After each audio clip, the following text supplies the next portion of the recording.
வணக்கம் நண்பர்களே, நான் உங்கள் பாலாஜி அலைஸ் பவிஷ்யமார். குரு வணக்கத்துடன் இன்றைக்கி டாபிக் உள்ள போவோம். இன்றைக்கி நம்ம பார்க்க போகிற டாபிக் என்னென்னா, சாரத்தின் முக்கியத்துவத்தை பற்றி பார்க்க போகிறோம். புரியுதுங்களா? சரி, என்ன ஜாதகத்தை போட்டு விளக்க போகிறேன். இது ஏற்கனவே கொடிக்கம்பம் ஜோதிடர் ஐயா சோமசுந்தரம் அவர்கள் இந்த ஜாதகத்தை விளக்கியிருக்காரு.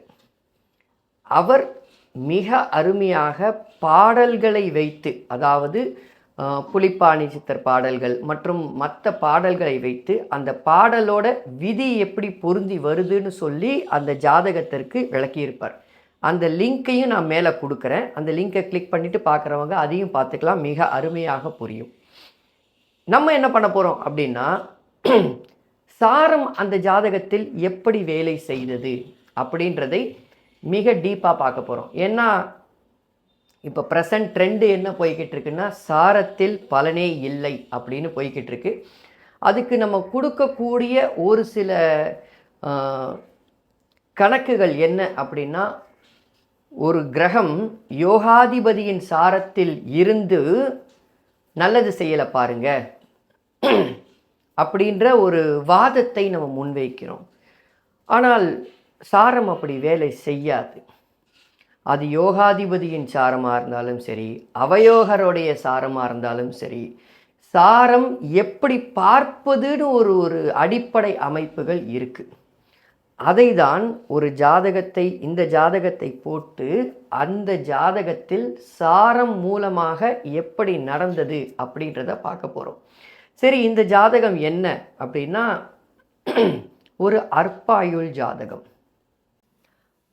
ஒரு சில பேர் கேட்கலாம், சார் இது அப்படியே எடுத்து ரிவர்ஸ் இன்ஜினியரிங் பண்ணி சொல்கிறதுல என்ன இருக்குது அப்படின்னு கேட்கலாம். அந்த ஒரு சிலருக்காக இதோ பக்கத்தில் ஸ்க்ரீன்ஷாட் வருது, நான் போட்ட பதில். இது என்னுடைய குழு, என்னுடைய பவிஷ்யமார்க் அஸ்ட்ராலஜின்ற குழு. இந்த குழுவில் ஒரு ஜாதகத்தை எடுத்து அனலைஸ் பண்ணுவோம், அதுக்கு பலன் சொல்லுவோம். கடந்த காலத்தை மட்டும்தான் பலன் சொல்லுவோம், எதிர்காலத்திற்கு பலன் சொல்லப்படாது. அந்த குழுவில் இந்த ஜாதகத்தை ஒருவர் போட்டார். போட்டுட்டு சூரிய தசை செவ்வாய் புக்தியில் என்ன பலன் அப்படின்னு கேட்டார். அதுக்கு கொடுக்கப்பட்ட பதில், நான் கொடுத்த பதில் தோ ஸ்க்ரீன்ஷாட்டாக வருது. ஸோ அதனால் உங்களுக்குள்ள பாலாஜி சார் இந்த மாதிரி ரிவர்ஸ் இன்ஜினியரிங் தான் பண்ணுறாருன்னு நீங்கள் நினச்சிங்கன்னா அந்த சந்தேகத்தை தீர்ப்பதற்கான ஸ்க்ரீன்ஷாட் அது. சரியா? தொடர்ந்து பாருங்கள்.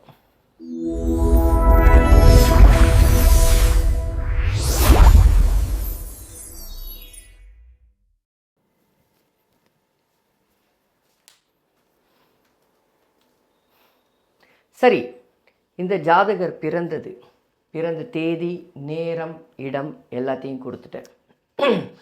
இந்த ஜாதகர் பார்த்தீங்கன்னா கன்னியா லக்னத்தில் லக்ன முனை 17 டிகிரியில் ஹஸ்த நட்சத்திரத்தில் லக்ன முனை பிறந்திருக்கார். லக்னத்திலேயே குரு திக்பலமாகி அழகாக 22 டிகிரியில் ஹஸ்த நட்சத்திரம் 4ஆம் பாதத்தில் இருக்குது. லக்னத்திற்கு 2ஆம் இடத்துல கேது 4 டிகிரியில் இருக்குது. 3ஆம் வீட்டில் லக்ன அவயோகர் ஆன செவ்வாய் 8க்கு 8இல் மறைந்து புதன் மற்றும் சுக்கிரனுடன் சேர்ந்து இருக்கார். அவர் வாங்கிய சாரம் 3 டிகிரி, கிட்டத்தட்ட 20 கலைக்கு மேலே போய் சனியோடைய அனுஷ நட்சத்திரம் 1ஆம் பாதத்தில் இருக்கார். சனி 1 டிகிரி, சூரியன் 6 டிகிரி, அதாவது கேதுவோடைய சாரத்தில் இருக்கார். தசா புக்தி சூரிய தசை, செவ்வாய் புக்தி. சரி, முதல்ல நம்ம என்ன பார்ப்போம், இந்த ஜாதகத்துடைய அமைப்புகளை பார்த்துட்டோம். சாரம் எப்படி வேலை செஞ்சது அப்படின்றதுக்கு உண்டான ஒரு அமைப்பு.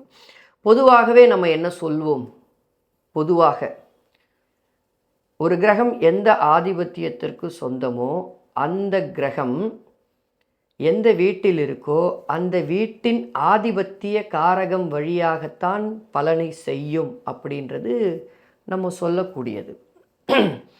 12ஆம் அதிபதின்றது அவ்வளவு பெரிய ஒரு கெட்ட கிரகம் இல்லை.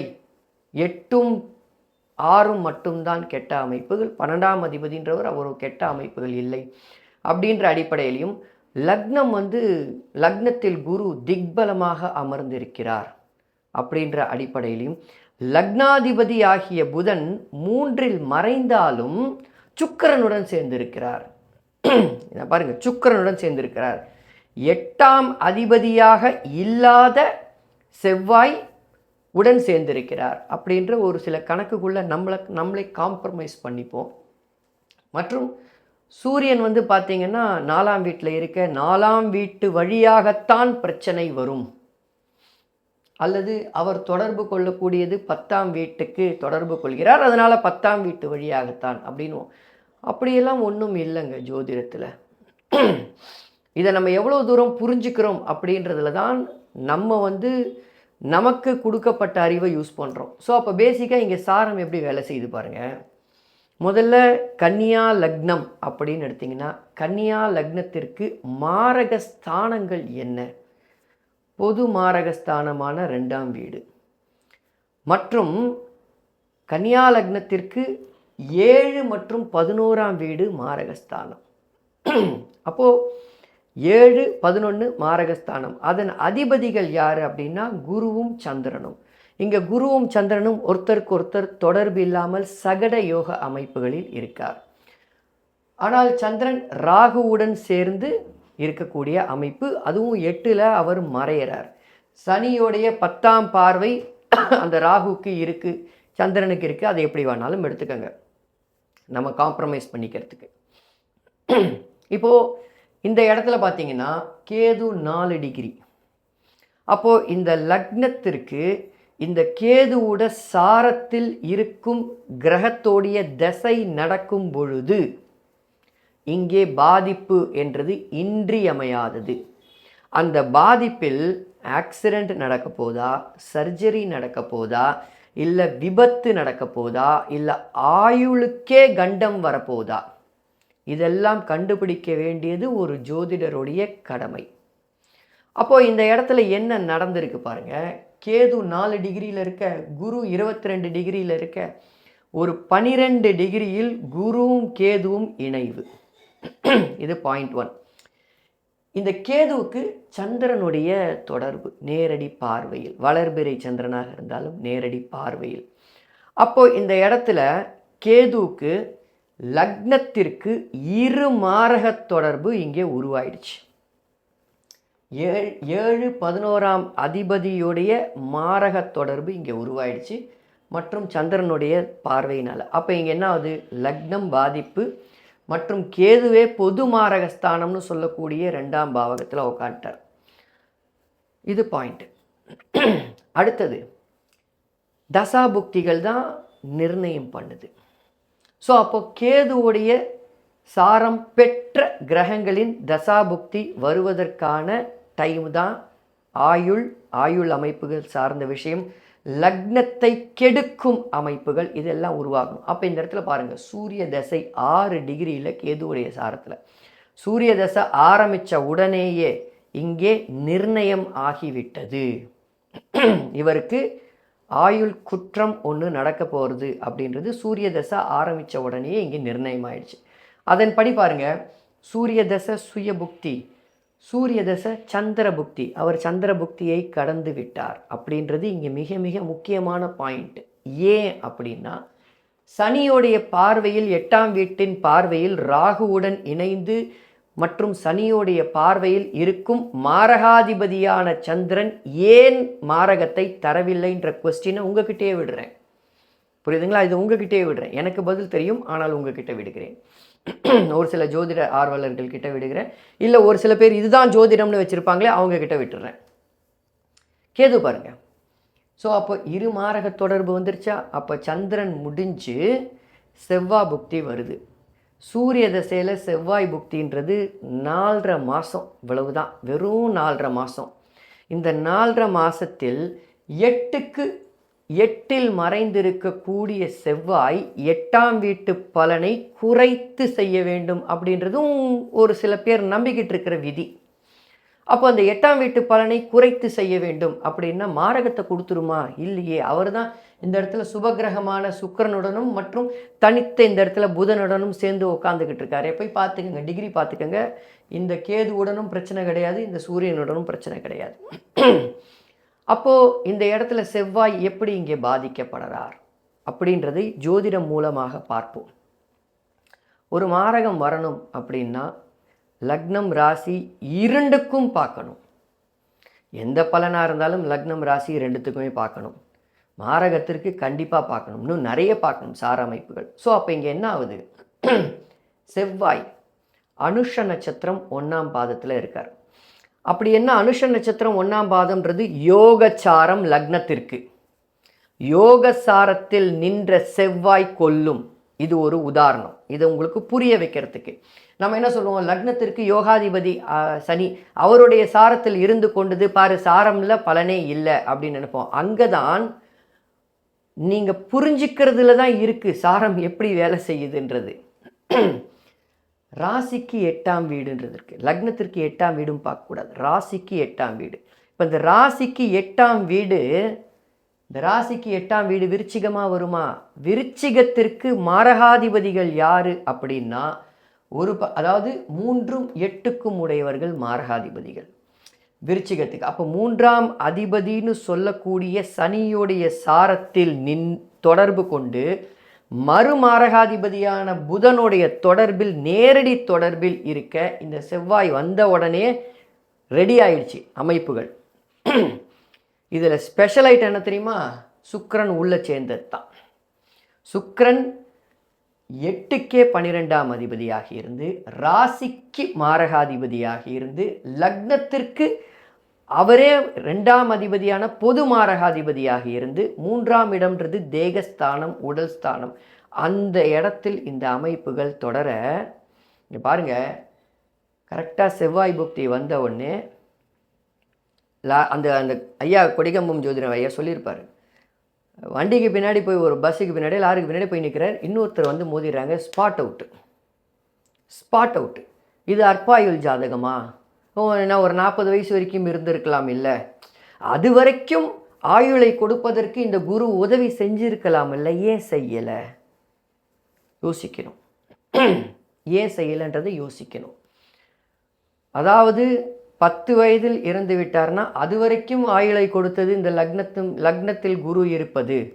20 வயசில் இறந்துட்டாங்கன்னா அப்போவும் அது வரைக்கும் கொடுத்தது இந்த குரு கொடுத்தது.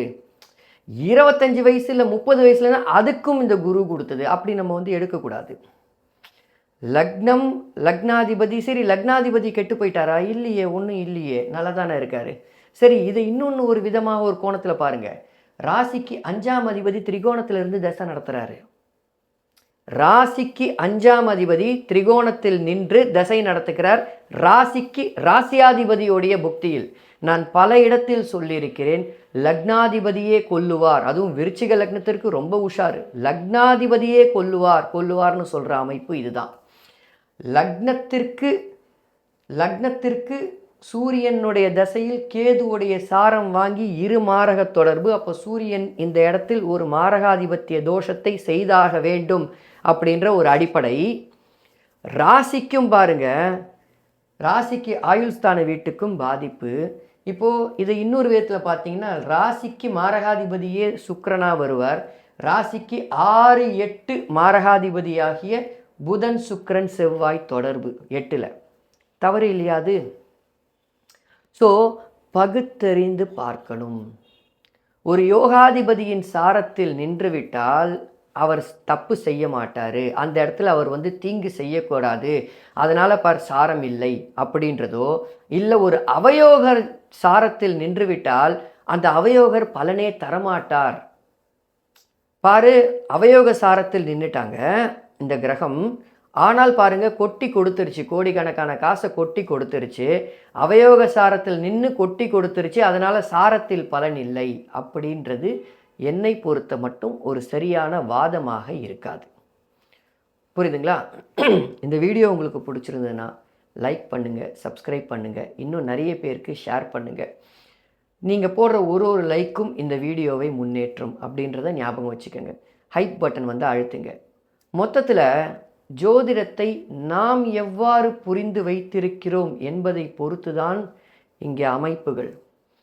சாரத்தில் பலனே இல்லை அப்படின்னு சொல்கிறது சரியாக வராது. சாரம் எப்படி எடுக்கணும்னு என்று தெரிந்து கொண்டால் சாரத்தில் பலனே இல்லைன்னு சொல்ல மாட்டாங்க, என்னை பொறுத்த மட்டும். ஸோ அப்போ பேசிக்காக சாரம் என்பது எப்படி வேலை செய்யுது, ஒரு யோகாதிபதியுடைய சாரத்தில் இருந்தாலும் ஒரு சாரத்தில் இருந்தாலும் கெடுக்கும் கெடுக்கும் கொடுக்கும், அவயோகருடைய சாரத்தில் இருந்தாலும் கெடுக்கும் கொடுக்கும் எப்படின்றத நம்ம தான் ஞாபகம் வச்சுக்கணும்.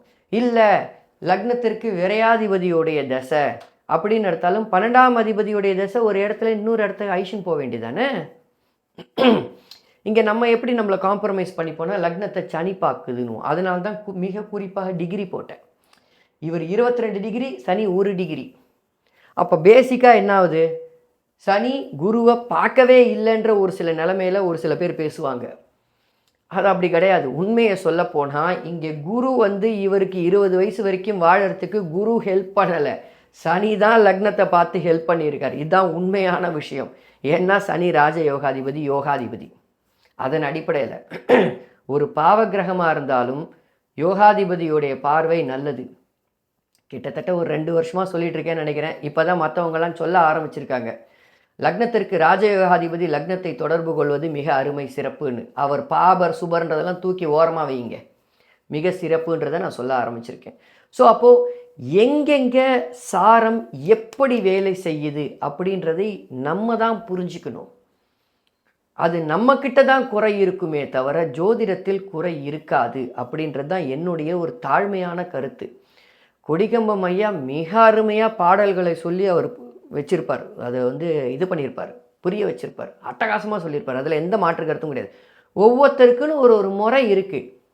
கரெக்டாக பலன் வந்தால் சரி. புரியுதுங்களா? அடுத்த பதிவில் பார்ப்போம். நன்றி நண்பர்களே.